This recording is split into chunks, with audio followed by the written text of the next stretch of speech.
नमस्कार, मैं हूं अंजलि डोगरा। अजरा न्यूज में आपका स्वागत है। अब हमारी ये खास खबर। उत्तर प्रदेश के परिवहन राज्य मंत्री दयाशंकर सिंह ने कहा कि विधानसभा चुनाव में हार के बाद सपा नेता स्वामी प्रसाद मौर्य विचलित होकर चर्चा में बने रहने के लिए उलूल जुलूल बयानबाजी कर रहे हैं। साथ ही उन्होंने परिवहन निगम के बसों के किराए में हुई वृद्धि को सही करार दिया है।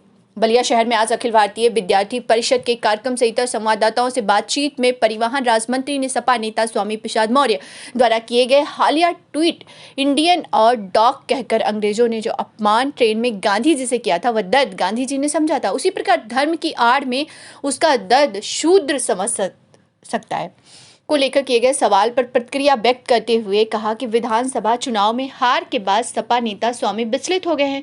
उन्होंने आरोप लगाया कि स्वामी चर्चा में बने रहने के लिए इस प्रकार की भाषा का प्रयोग कर रहे हैं। परिवहन राज्य मंत्री ने सड़क परिवहन निगम की बसों में किराए वृद्धि को सही करार देते हुए कहा है कि बसों में किराया तब का निर्धारित था जब डीजल के 60 रुपये प्रति लीटर थे। आज डीजल की कीमत 90 रुपये प्रति लीटर हो चुकी है। साथ ही किराए में वृद्धि के बाद भी भारत भर में सबसे कम किराया उत्तर प्रदेश में ही है। उन्होंने कहा कि डीजल के मूल्य में 30 रुपये की वृद्धि के कारण गैप की पूर्ति नहीं हो पा रही थी।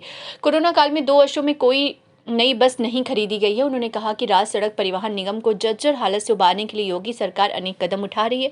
नियुक्तियों को लेकर नई रोड बेस्ड बस खरीदी जा रही है। 2300 नई बसें खरीदी गई हैं। पुरानी बसों को शिफ्ट कर नई बस लाना है। सुविधाएं बढ़ रही हैं। घाटे में चलने के कारण शासन के आदेश को देखते हुए नई नियुक्त नहीं हो पा रही है।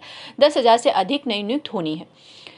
वहीं कल संसद में पेश हुए आम बजट में महंगाई के सवाल पर परिवहन मंत्री ने कहा कि मोदी जी व योगी जी की सरकार में गरीब के घर में अन्न का भंडार है। उन्होंने दावा किया कि देश में 80 करोड़ लोगों को मुफ्त राशन मिल रहा है। उन्होंने सवाल करते हुए कहा कि आप बताएं कि आज किसी के घर में अन्न के लिए चूल्हा ना जला हो, कोई भूखा रहा हो। मोदी व योगी के राज में गरीब के घर में भी सरकार द्वारा प्रदत्त मुफ्त राशन अन्न का भंडार लगा हुआ है। अभी स्वामी प्रसाद मौर्य ने ट्वीट किया है कि इंडियंस और डॉग्स के साथ गांधी जी का जिस तरह शुरू किया गया था, अंग्रेजों द्वारा जो दर्द गांधी जी को हुआ था वही दर्द आज शूद्रों को हो रहा है, जो धर्म की आड़ में उनको अपमानित किया जाता है।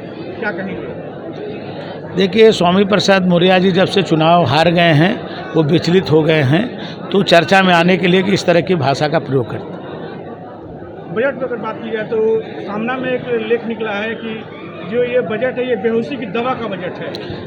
ये आम आदमी का बजट है।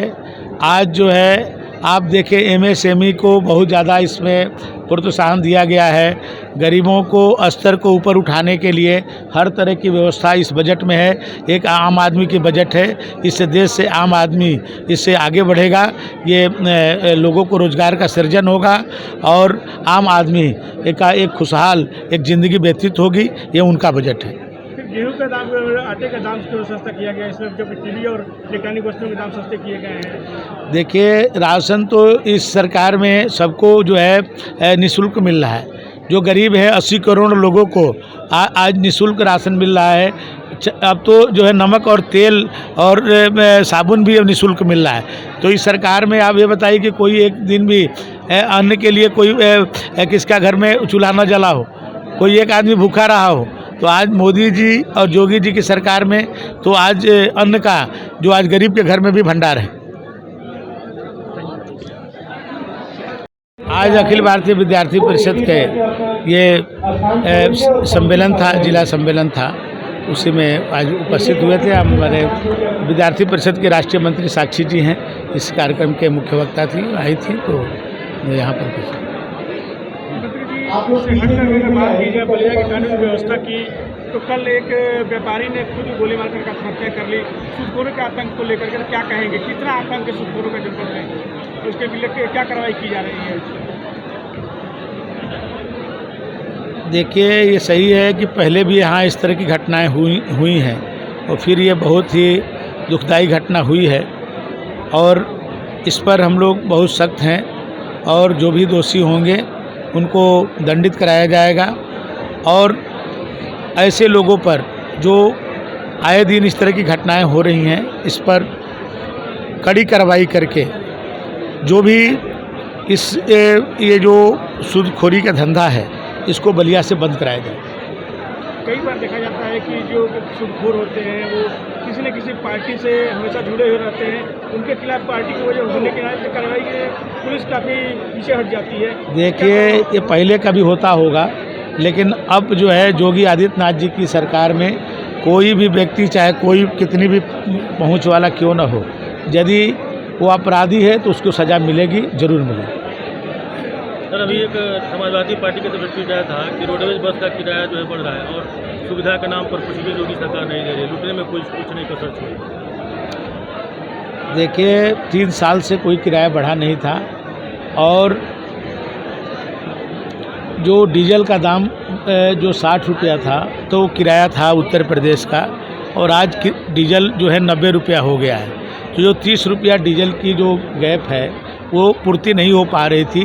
कोरोना काल में 2 वर्षों में कोई बसें नहीं खरीदी गई, हमने 2300 बसें अभी खरीदी है। तो पुरानी बसों को शिफ्ट करके नई बसें लाना है, लोगों की सुविधाएं बढ़ रही हैं, कई योजनाएं चल रही हैं, लेकिन बहुत वर्षों से हमारे रोडवेज में नियुक्तियां नहीं हुई। 10,000 से ज़्यादा जो है नियुक्ति अभी होनी है। अभी हमारे जो आरएम एआरएम का 23 में एक भी पद नहीं रहेगा, सभी लोग रिटायर हो जाएंगे। तो घाटे में चलने के कारण कोई नई नियुक्तियां भी नहीं हो रही हैं। सरकार का शासनादेश है और पूरे देश के जो किराया है उससे कम किराया है उत्तर प्रदेश का, ये किराया बढ़ने के बाद भी।